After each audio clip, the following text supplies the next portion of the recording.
All right, here's our video review for Candyman. Candyman. I had to do it. This was a first. Before we get into the actual movie, I was a little nervous going into the auditorium for this because when we got there, like half the crowd was in, and then everyone else eventually came in. I was a little nervous because all the audience when we got there was pretty much all white people, which was a little strange to me. Not to say anything, crazily charged or anything like that. It was just interesting. Movie. It's hard to not bring something like that up when you're reviewing something like this. I mean, even the original was charged with race and talking about that's what I mean. Yeah. But yeah, so this movie is basically it's not really a remake or a reboot of Candyman, the 1992 movie. It is very much a sequel, and that actually surprised me a lot because the trailers didn't really sell much connection to the original movie. But what the movie pretty much very early on sets up that this is indeed very connected to the first Candyman film. I haven't seen the sequel, so I don't know if it's connected. It's not. Okay. Weren't they all directed video or something? I can't remember. I'd have to go back and do research. I don't know. I don't hear any good things about those movies either. And they're more run-of-the-mill slashers.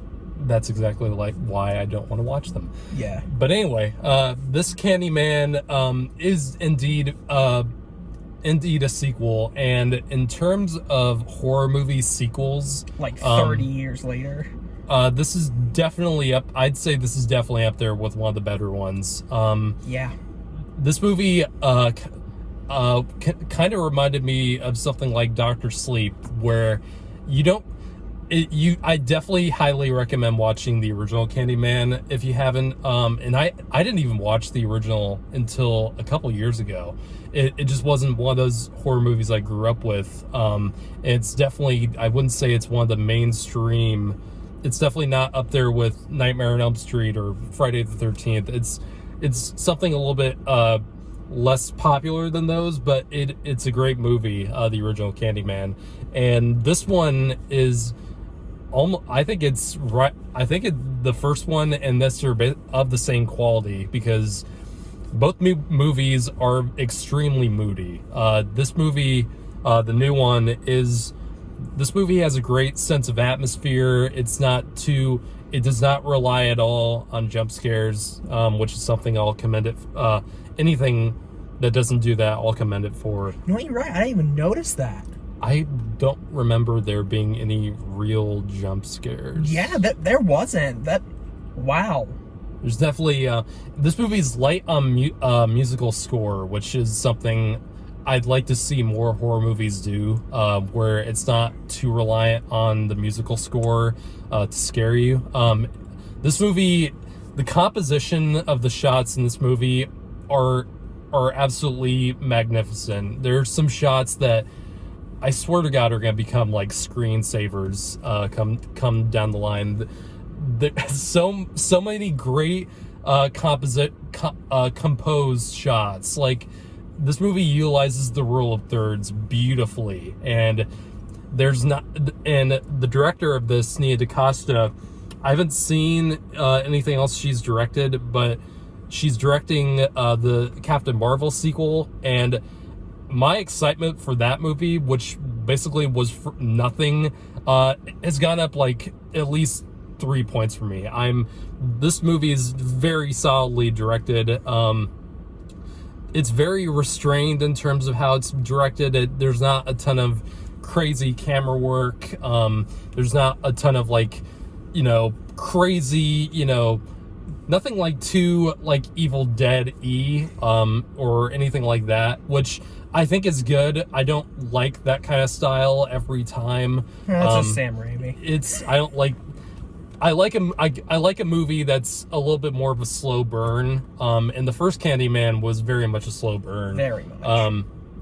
But I like movies like this that take their time and are patient. And this movie, oh my God, the way it uses reflections, because Candyman is about mirrors. Is about mirrors, and this movie does some amazing things with that visual aspect. There are things that you probably won't even notice the first time you watch it, and I think I got them all except for one. You got there's a few I probably didn't get, but there's a lot of great moments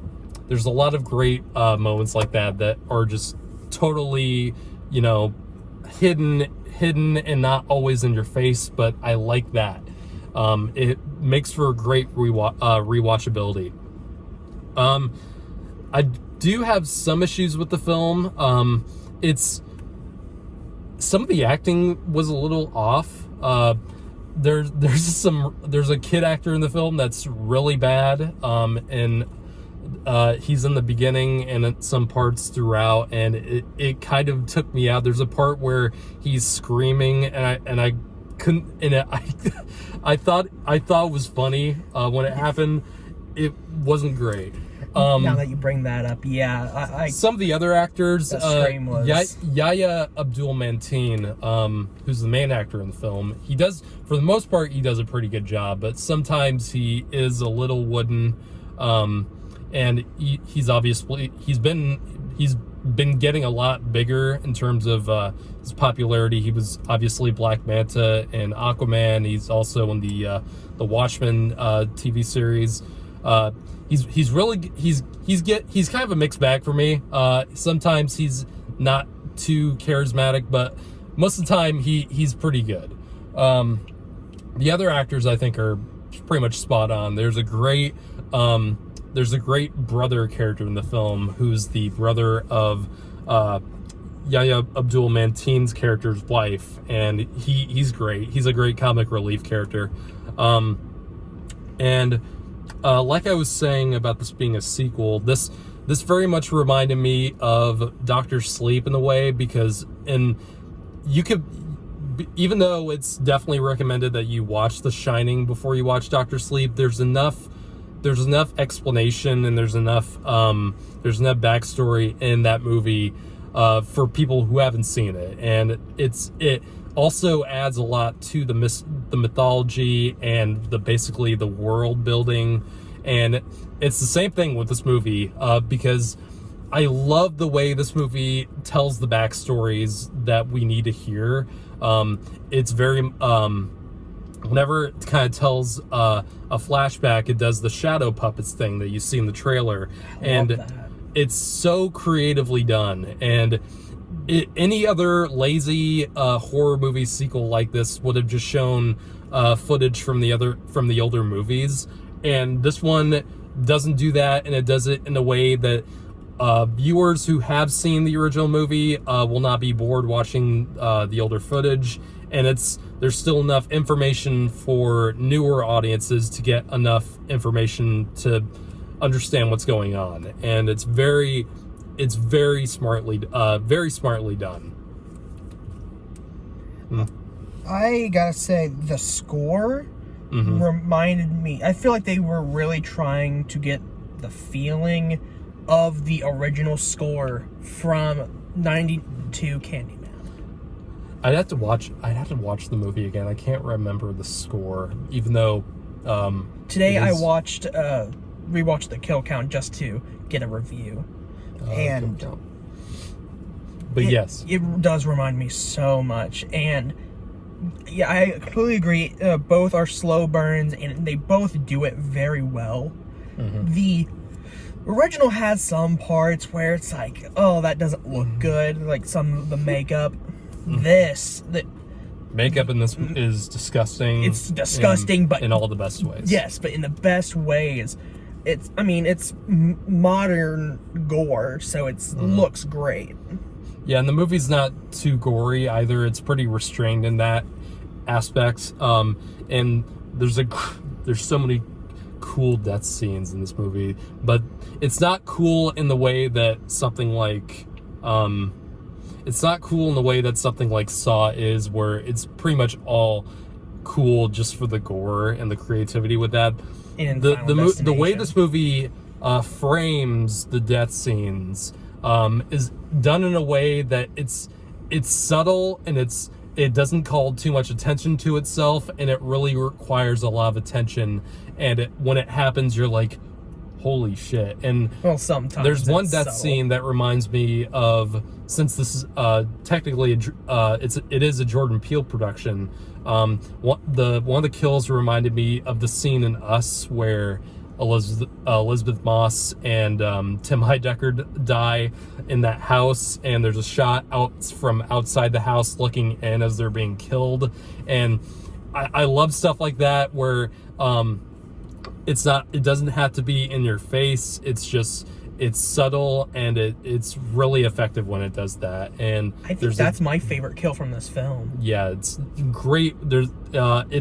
It's like it's a pull-out shot, and it's to done the entire building. It's done beautifully. You can just see through the window. And we won't get into spoilers with this, but there's a cameo, and I was gonna be very bummed if this cameo wasn't in this movie at all.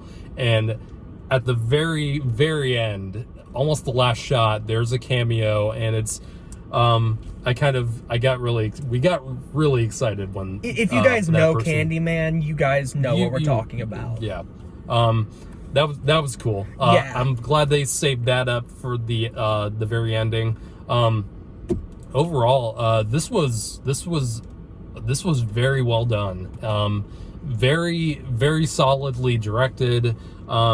Some minor issues I have with the acting, and some things that I don't even know what I'm saying. I think I'm just reaching. I am reaching a little bit sometimes to really pick apart the movie, and I probably will. Since we just got out of it, it's a little hard to completely wrap our opinions on movies that we just seen. And after we're very excited. These are technically first impressions, my reviews, but my first impression is this movie is really good. And I think if you're fans of the original Candyman, I highly recommend you watch this. This is a great continuation in a way that's not. It's not too fan servicey, and it really does tell its own story. Yeah. And it really does explore more of the mythology and the backstory of this whole Candyman urban legend. And I was very impressed with it. I'm gonna give Candyman an 8 out of 10. Really enjoyed it. As far as horror movie sequels and remakes, this isn't a remake, but some people might call it that. This is one of the best, up there with, for me, Halloween 2018. I will give it a 9.5. All right, see you guys later.